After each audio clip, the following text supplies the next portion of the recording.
зиёда аз 350 нафар сокинони се ҷамоатҳои ноҳияи Ашт аз маслиҳатҳои табибон, хукшиносон ва равоншиносон ройгон бархурдор гардиданд. ин тасмим дар доираи лоиҳаи реинтеграсияи гурӯҳҳои осебпазир дар давраи COVID-19 тавассути ҷалби онҳо дар ташаббусҳои дорои аҳамияти иҷтимоӣ дар ҷамоатҳои Шайдон, Ифтихор ва Шодобаи ноҳияи Ашт аз санаи 14 то 16 декабр маъракаи коргони саломатӣ ташкил шуд. давоми 3 рӯз табибон ва муроҷиаткунандагони ин ҷамоатҳо маслиҳатҳои ройгон доданд.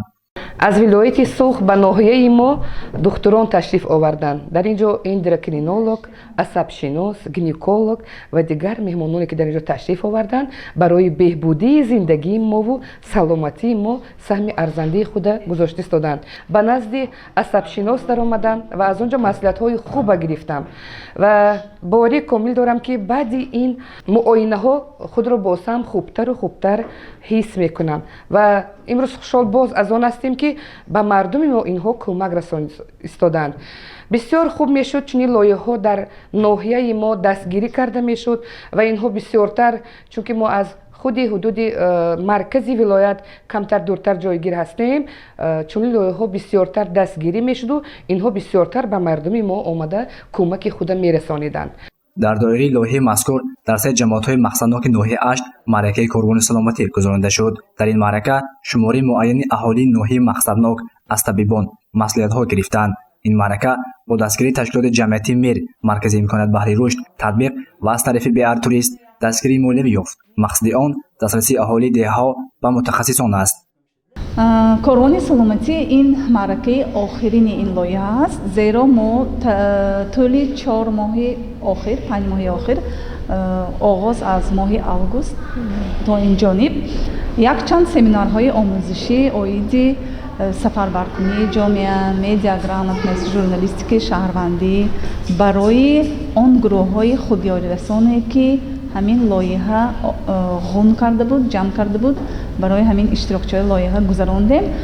лоиҳаи мазкур аз моҳи август оғоз шуд то декабр давом мекунад. давоми 4 моҳ 4 семинари омӯзишӣ дар ҷамоатҳои мақсаднок гузаронида шуд. ин ҷамоатҳо Шайдон, Шодоба ва Ифтихор мебошад.